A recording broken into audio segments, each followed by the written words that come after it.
Yeah.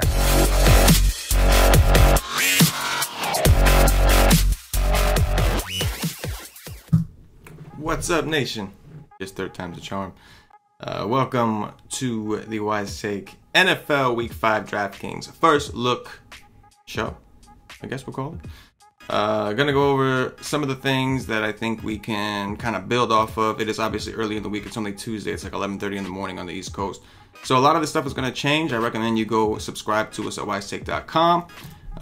For any kind of discounts, promo codes, anything like that, just check out the Wise Take Twitter at @wise_take. Of course, that's wisetake.com. Go check us out. We do provide some awesome DFS content. We got NBA around the corner. Obviously, we have a full focus on NFL right now. And as we get news, as things open up throughout the week, things get discovered, like I'm sure there'll be some picks that we kind of glanced over on the first look. This is, again, a first look. So this is stuff like, we're analyzing the slate together. We're going through a lot of things. But things change. It's very early in the week. And we're actually already waiting for some, important information for things to kind of open up. So appreciate you guys checking us out. Once again, that's wisetake.com. Follow us at Twitter at @wise_take to check on any deals, promos, any shit like that. We're not just a DFS content provider. We are an awesome content provider, but we're also a DFS community. And you can ask around. Ask around about the nation. You probably heard. Anyway, some interesting stuff to talk about before I get into that. Now I got to do my own plug. Don't forget to follow me on Twitter at CK_013. That's CK_013. Hit me up on Twitter. We can go back and forth. If you like to see angry rants about players who let me down in DFS, that's the spot that you go to get your fix in. But anyway, back to the slate. We got a lot of interesting things to talk about. We got some pretty high total games. We've got Atlanta and Pittsburgh. We've got the Chiefs, who were super impressive, or at least Mahomes was very impressive against the Broncos last night in Denver. But they'll be at home against the Jacksonville Jaguars, one of the best defenses in the league. So a lot of different things to discuss, a lot of things to go over. So let's go ahead and jump right in and see what we come up with. So we're going to start off with the quarterbacks. Obviously, Ben Roethlisberger at 6'9" is going to be in play. We know he's got the home and road splits. He's at home. Atlanta's defense has been atrocious. He's in a phenomenal spot. 6'9" is expensive. It's not like crazy over the top. We've seen Mahomes in like the 7K range a couple times, or at least once. So it's not that outrageous, but probably more of a tournament play. I'm sure that some people would make a case for him in cash. That's going to depend on how much salary you have left over, because there's not a ton of immediate value, I guess I'll say. But Big Ben obviously in playing tournaments at least. Phillip Rivers at home against Oakland, another interesting spot. Seems like a little bit of a Melvin Gordon-ish kind of spot, but then again, every week kind of seems like a Melvin Gordon spot. But he's a maybe. Matt Ryan has been tearing it up. Been very impressed with what we've seen from Matt Ryan. The kicker here is that he's had 3 straight home games in that dome, and that's where he's had most of his success. So now he's going to Pittsburgh. Pittsburgh's defense has been terrible, but he is still going to Pittsburgh. It'll be outdoors, a little bit of a different environment, so I'd be curious to see how he does there. Jared Goff, I really like in tournaments this week at 6'5". Shown tremendous upside. Seattle obviously just had a big injury on their defense, and their defense already kind of looked a little weak. We did see Case Keenum. That's right, Case Keenum, who stunk it up on Monday Night Football last night against a terrible defense. We did see him kind of suck. I'm sorry, I have a really good game against Seattle. I think he got 3 touchdowns so far. That was his best game of the year. So very interested in Jared Goff in tournaments at 6'5" against Seattle, in a high total game. So we'll have to come back to that. Cam Newton, always viable in cash games just because of his rushing upside. You can see in his last game, 10 rushing attempts. Only got 36 yards, but 2 touchdowns. Does it really matter how many yards he got? The man got 2 rushing touchdowns, and this is just so clutch. Just 3 rushing touchdowns on the year. Week 2 was the only year he didn't, and he threw for 3 touchdowns and over 300 yards. So Cam Newton, obviously always a solid play in cash games in all formats. Aaron Rodgers, another guy that I think is pretty interesting at 6'3", going up against Detroit. We haven't seen a ton of upside. We know he's playing a little hobbled, but I like the fact that we're seeing him throw a lot. He hasn't broken the 300 yards yet, but you know it's coming. His touchdowns, other than that first game against Chicago, have been a little low, but I think this is a situation where we can kind of see him step it up here against Detroit's defense. Detroit's defense kind of you don't really know what to think of them. They got some good cornerbacks, but then we've seen them get blown up by certain teams, aka Sam Darnold of my New York Jets. Let me get it in while I can. I know they're bad now. Patrick Mahomes. This is one of the hot topics of the week, right? DraftKings lowered his price to 6-2. He's at home. He's going up against the Jacksonville defense. So we played the Denver defense, and he got there, right? Like, he still did well. He was 7K, don't get me wrong. He's not winning you a tournament at 7K with a 25, but he's not losing you anything either. Did throw for a touchdown, ran one in, went over 300 yards, threw the ball 45 times in a game that ended up being very competitive and close. Led his team on the comeback charge, and Denver's not an easy place to play. I don't know if you guys saw the game, but those of you that watched, did you see Kareem Hunt break like a 40-yard run, and on the very next play, he went a 4-yard run, and then he was on the sidelines like gasping for air? It's not an easy place to play in Denver when you're not used to it with the altitude, and on top of that, they do have some pretty good defensive players like Von Miller, etc. He's going to be home this time, though, so different environment. He's going to have the crowd on his back. I think he's an interesting tournament play. In cash games, don't think I could go to Mahomes. I mean, not that I don't think he's okay. I think it's fine, but I'm a little worried about playing him in cash only because, like, if Mahomes doesn't have a great game, is anybody going to be that shocked that the Jacksonville defense did well? So I think Mahomes is definitely in playing tournaments, and I don't think he's the worst cash play, but I don't know if he's somebody that I would rock with this week. Mariota shocked everybody yesterday. Look at this. 43 balls for a man that can't feel his fingers against a defense that's supposedly good. He balled out. 30 for 43 passing attempts, 2 touchdowns he threw for. He ran for 1, which is obviously always a plus for Mariota. He does have rushing upside. He's playing Buffalo, a really bad defense. I think that he's viable in tournaments, but that's about it, right? He's kind of shown us too many floor type games. Kirk Cousins, another guy that is intriguing, we'll see. Going up against Philly, a defense that's supposed to be good, but we did just see Marcus Mariota, who can't feel his fingertips, ball out on these Eagles. So Kirk Cousins, 6K, it's a very good price. He's coming off a phenomenal game against the Rams. Didn't do quite as good as Goff. His team lost, but he did throw for 3 touchdowns.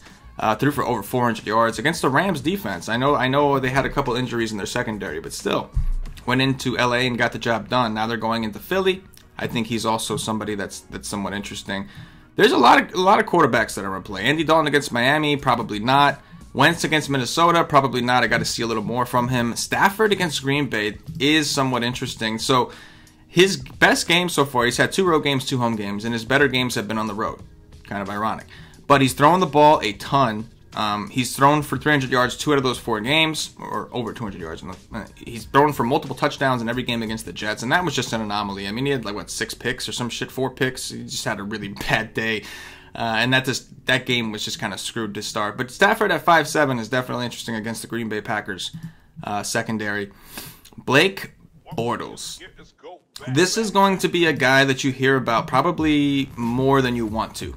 Blake Bortles against Kansas City. So one thing I'll say is I was kind of impressed with Kansas City's pass rush. Case Keenum, not that I'm defending him, I thought he had a terrible game, but he was under a lot of pressure for a good portion of that game, at least from what I saw. And 5-5 for Blake Bortles going up against Kansas City is going to be tempting for a lot of people. I do think that it's a reasonable play. I'm a little concerned with the pressure I saw.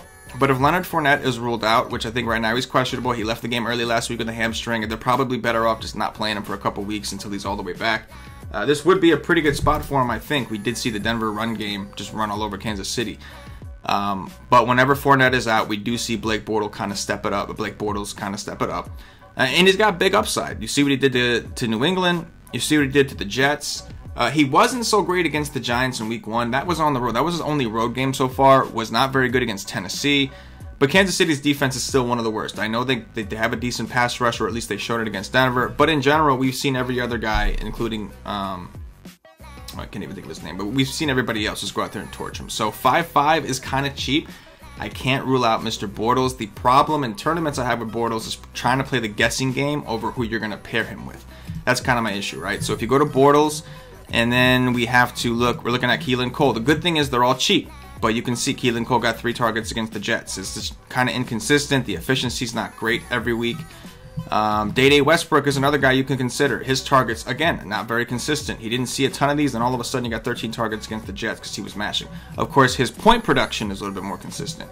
So I think Bortles doesn't play in cash games. I don't know if I would pair him up with anyone. Like, if I was going to play Bortles in cash, I don't know if I would pair him up. I mean, I guess if I need value, I would look here first. but it's not exactly the most predictable situation. So I think he's viable, but I don't know. In tournaments, yeah, I would try to figure out a triple stack I want to try to make that work. In cash games, not quite sure. We can go down the list, see what else we can see. Russell Wilson in tournaments is also going to be someone to consider at low ownership. He's only 5'1". I know we haven't seen a ton of goodness, but he did just get Doug Baldwin back last week. Didn't look great on the road in Arizona, but this time he'll be at home.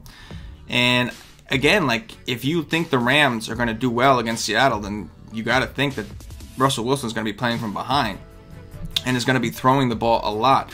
He's obviously got rushing upside. He keeps plays alive. Doug Baldwin back is huge for him. He's been using Tyler Lockett a lot. So in tournaments, I do think Russell Wilson is interesting. And again, it's another kind of cheap stack that you can work in with your Todd Gurley's and everything else that we'll talk about. We got Doug Baldwin is only 5K. Did get 7 targets. Didn't have a massive game. But still, 5 receptions on 7 targets. We've got Tyler Lockett at 4.6, who's been consistently getting like 6, 7. Like, again, week 1 only got 4. That was against Denver. But look at the production. He's still scoring double-digit DraftKings points. So he's another one. Like, if you wanted to do a triple stack with these guys, you can see like you're doing pretty well in terms of salary. You find like a couple value, like a value tight end, and then you can pretty much go to work here. So I do think that that is also kind of an interesting stack that we can go off of. Keep it going. We've got Mayfield against Baltimore. I think Baltimore's defense I respect a little too much. Tannehill, man, had a horrible game against the Patriots. Did literally nothing. Does not surprise me. I don't think the Dolphins are that good, but I also don't think Cincinnati's defense is great either. So probably a better week for him. That's probably the lowest I would go, at least right now. Maybe if we hear news or things open up, that's probably the lowest I would go. For this particular example, let's see who we could plug in for this.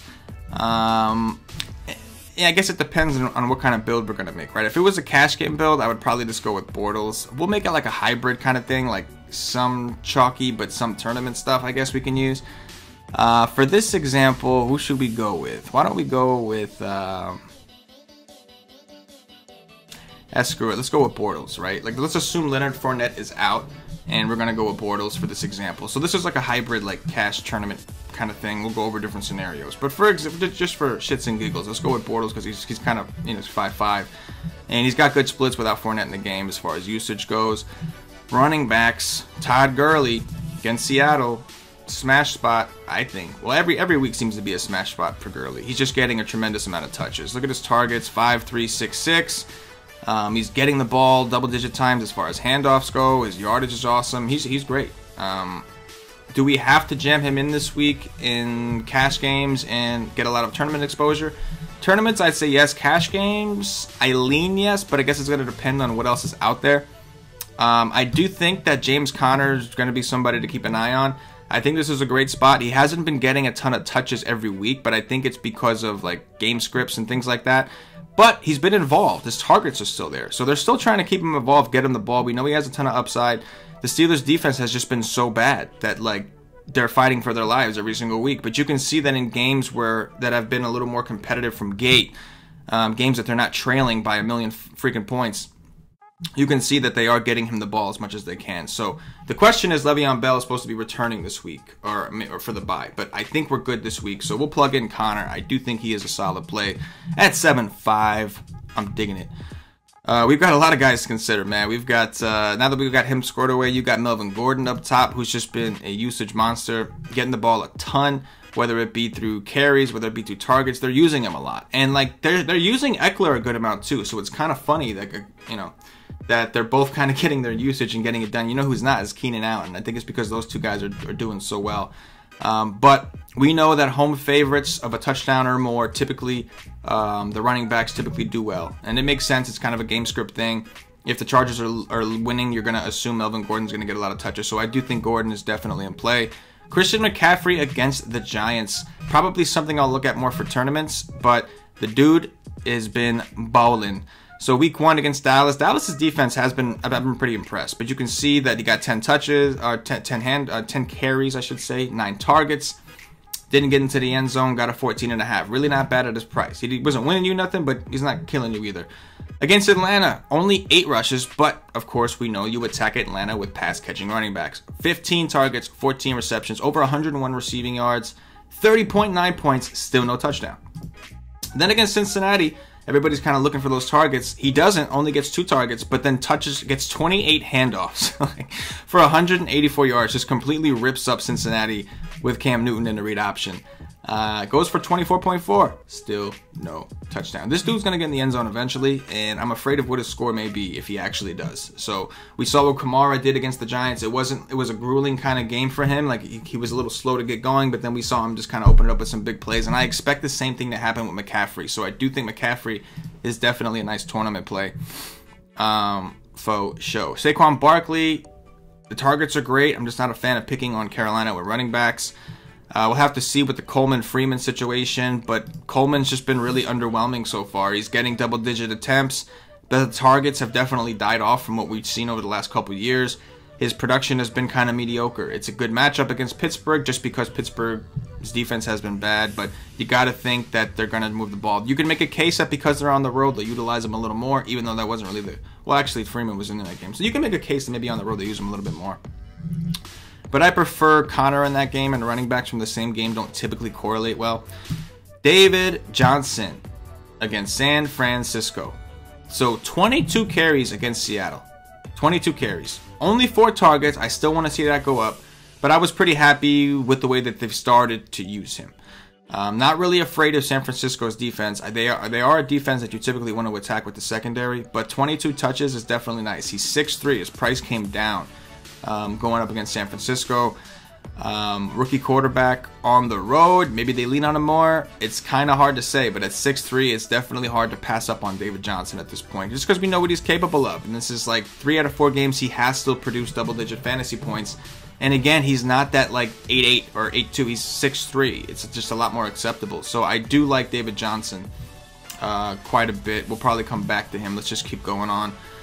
Kareem Hunt, probably not. Even 5'8's good, but probably not. That was just a better game script. At home, I expect Mahomes to challenge that Jaguars defense. Breida, if he does play, is in a very interesting spot, and that's the one thing in the back of my mind that may stop me from David Johnson is if I decide to go with Breida. He's just been doing great with his rushes. He only had 9 attempts, not getting a ton of targets, but at 5'7" against an Arizona team that has been really, really bad against the run, I think that Breida is definitely an acceptable option at 5'7", someone to consider. TJ Yeldon, you guys can make the call with this one. I have been impressed with what he's done for the most part.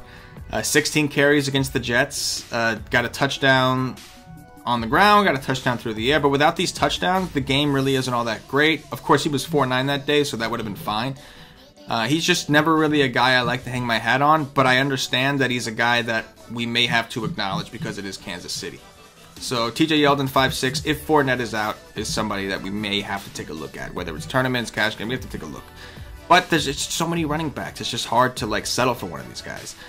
Going down. Marshawn Lynch has definitely looked pretty good. Don't know. Carlos Hyde's only 5'2", but he does have a tough matchup. Alex Collins. Also kind of a tough matchup against Cleveland's defense has been pretty good. I know I'm saying this after Derek Carr has lit them up, but we always see East Coast teams when they go, well, you know, East teams, I guess. They're not really on the East Coast, but whenever they go West, we always see in some way some sort of struggle. But pretty interesting stuff to look at. Austin Eckler only 4'2". He's been getting that usage. You know, Crowell, wow, he really didn't do shit in his last game. What about Powell then? Allow Powell at 4'4". These guys are kind of cheap, but you're playing a game. You really don't know who's going to be the one to get those touches. So in the meantime, for this example, do we go with David Johnson? Should we just do it? Should we just say, do we? Do we just do it? Do we just plug in David Johnson? Yeah, because I really don't want to plug in. Why don't we do this? Why don't we go with one of these studs up here? Nah, we'll save the studs for the end, because if there's value, then we can see which one we can afford. So I guess we'll go with DJ. It's how do you not go with DJ, right? Like if you're looking at this range, if you don't want to do one of the spend ups, how do you not click DJ's name at that price? All right, we'll do it. We'll do it. Let's get some value so we can see what we're working with. As far as defenses, I'm just going to pick one. Let's go, I guess, with the Bengals. I honestly don't love this right now. I'm a little concerned that the Bengals are going to be like the flavor of the week after what Miami did against on the road in New England. But because they're 2-7, I'll go with it. I think the Jets could be an interesting tournament play for those of you, you know, people who don't like Keenum or think he sucks. As far as tight ends, last week was the week at the tight end. It seemed like every tight end went for a touchdown. A lot of interesting plays. You want to go up top, you got Ertz. Of course, that's fine. Kelsey, sure. He started off slow, still got there last night. You want to go with the Kettle thing, that narrative everybody's talking about? Kettle did ball out, man. 125 receiving yards, a touchdown, 27. He did ball out at 4-2. You want to do that, you can do that, but his price is up. You're paying for it this time. Jimmy Graham, especially if Randall Cobb is out. Targets didn't really go up, but we did see him get some red zone work. Still didn't have a monster game, but acceptable. The guy that I'm curious, that I'm interested in, and I mean, we got to see, we don't know because we got CJ Uzomah, but Tyler Kroft, right? Like, we know that Eifert is out. Kroft is only 2.9, he's extremely cheap. Wasn't getting any usage, but we did see last year that Kroft was utilized a fair amount and had some decent games in the absence of Tyler Eifert. So I'm gonna go with Kroft for now. We again, like, for all I know, they're gonna be using the other dude. I always butcher his name, but Uzomah. I don't know. For all we know, that they could use him. They don't use him a ton now. Like, maybe they keep his role the same and they just put Kroft where Eifert was. I don't know, but I know that they have used Kroft before in the past. So I'm gonna go with that just to open up some value. So receivers. So we know about the guys up top. We need to start looking at some of the guys at the bottom so we can open up some of the salary here. So again, we do have Blake Bortles, so if you wanted to do the cop-out thing, we can go ahead and go with one of those Jacksonville receivers. But you are going to have to play the game over, you know, who's going to get the targets. That's just a tricky game to play. If I was going to go with one, maybe for now, I'm thinking I would try to go with the cheapest one to get maximum exposure. But again, this guy gets a 3-target game or a 1-for-5 game, and I'm gonna be pissed. I don't know what else to say. You know, one guy that is kind of interesting, this Christian Kirk guy, only because he's so cheap. He's only 3.7. I gotta look into him a little bit more, but outside of that first start, like, the targets have slowly, I mean, 5 targets for a guy that's 3.7 is kind of interesting. He had 1 rushing attempt too in that last game against Seattle. San Francisco secondary is pretty bad, or at least according to DVOA metrics and all that it is. So Christian Kirk at 3.7, I don't think it's the worst idea. If I do that, you can see that really kind of open thing. If I do that, you like that, right? If I do that, it kind of opens things up. So we'll plug him in there for now. Again, like, this is like a hybrid kind of thing. I don't necessarily know that he's a cash play, but we know that at 3.7 is a really cheap price, and we know it's going to allow us to get in one of those expensive running backs if we do this right down the road. Another guy that I think is kind of underpriced this week in general is going to be Doug Baldwin. I know the Rams have been a little better, but their secondary was a little beat up. We'll have to see who plays and who doesn't, but Baldwin plays out of the slot anyway. And we did see Thielen kind of feast against these guys. I know that it wasn't like a, you know, ridiculously over the top kind of game, but he was utilized quite a bit. He did get open a lot. So for this example at 5K, let's go with him. Speaking of Thielen, right? Like, speaking of Thielen, let's go try to find Thielen. Where are you at, bro? Where is Thielen? 7-7. Look at these targets, man. 12, 19, 13, 12. Okay, he did blow up the Rams. Yeah, that's what I thought. 135 yards against the Rams. This dude's been a beast. He has been a beast. And Kirk Cousins is just using this dude up, just like Case Keenum was. You want to know why Case Keenum sucks? Probably because he lost Adam Thielen and Stephon Diggs. Just kidding. I do think Emmanuel Sanders is good. But, I mean, having Adam Thielen is nice. The dude's got sure hands. Look how efficient he is, man. Week 1 wasn't the most efficient. Still got 102 yards. 12 for 13, 14 for 19, 8 for 12. Man, Thielen is balling. So we'll roll with him. And that would leave us with enough for Melvin Gordon at 8.6. That's not terrible, right? Like, this is not like a fully, like, super upside, right? We did a naked quarterback, which in tournaments I really don't like to do naked quarterback. So this would, again, be like kind of a hybrid-y sort of lineup. But let me see. What would we have to do to get Gurley? If we wanted Gurley, we'd have to come off of Thielen. And look at that. We have enough for Mr. Stephon Diggs instead, which we can certainly do because his targets have been pretty awesome.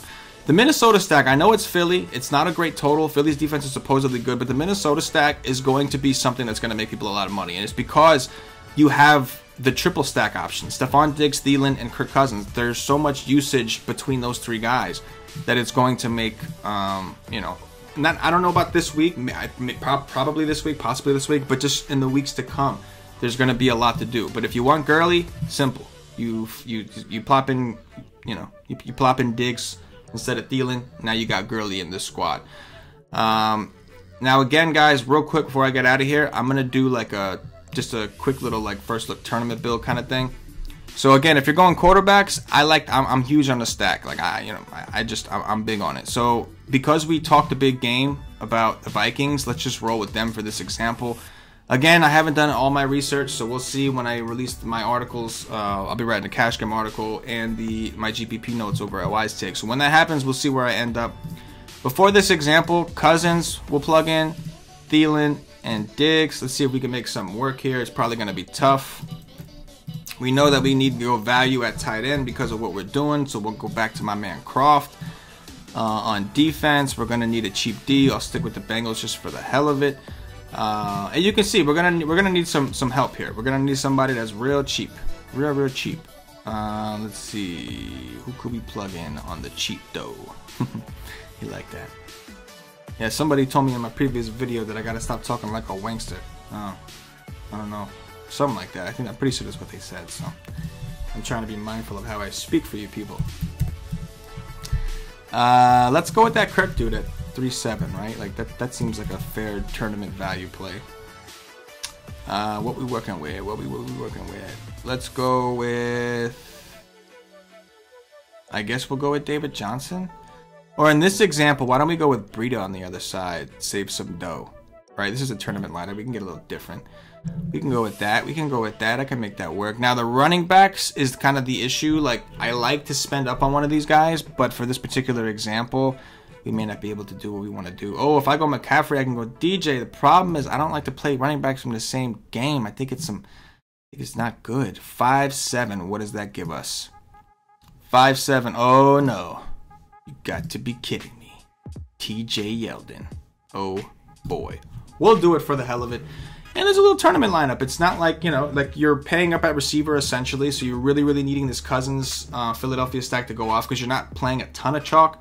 I'm sure that if we went down here to Connor, which I do really like Connor in this spot. If we go with Connor, we can upgrade here. Gives us 6-8. We can see what we're left with. If you want to do a bring back, I normally like to put running backs into the flex position, but for this example, if you wanted to do a bring back for some correlation, you do have Gio Bernard. You could go Gio Bernard if you want a running back in this build, or you can simply go to Zach Ertz, do a double tight end. One of them's value, one of them's a solid tight end play, and then you have a little bit of correlation on a bring back. So if the Minnesota stack goes off, you want to bring it back with somebody, bring it back with Ertz, right? His favorite target. Wentz's favorite target. That's just an example, guys. These are just some different things to get you thinking, man. Like, again, I have a lot of research I got to do. I got a lot of digging I got to do. So we'll see, you know, what I actually end up with. But I will share it with all you guys who are subscribed over at wisetake.com that are with the Wise Take Nation. Really, go check us out, guys. wisetake.com. We are a DFS content provider, and we're damn good at it. But more importantly, we are a DFS community, and it's just great to see guys grow, man. Baseball season, the regular season ended, and we got such great feedback from a lot of our guys about how much they've learned, and guys won a lot of money. I had one dude tell me that he started off with like deposited $93, and he finished the season up over a G and didn't have to deposit again, won a bunch of money, and that's what it's all about. That's what we do. Guys helping each other out. We have guys in the chat that make their own calls that come through, and they work with each other amongst themselves, the members. So come see where it's at. We have like week passes and day passes and all these different things you can try if you want to taste.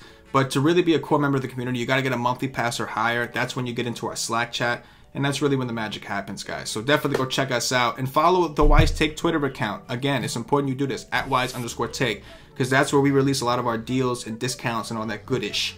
So make sure you guys do that. With that said, if you're watching on YouTube, please click that thumbs up, that like button. Subscribe to the channel. Make sure you don't miss any of these videos that we do going forward. NBA is coming up, so we're going to be having the NBA podcast 5 days a week. Get rolling in that thing with your boy Cash and DFS. So we're really excited about that.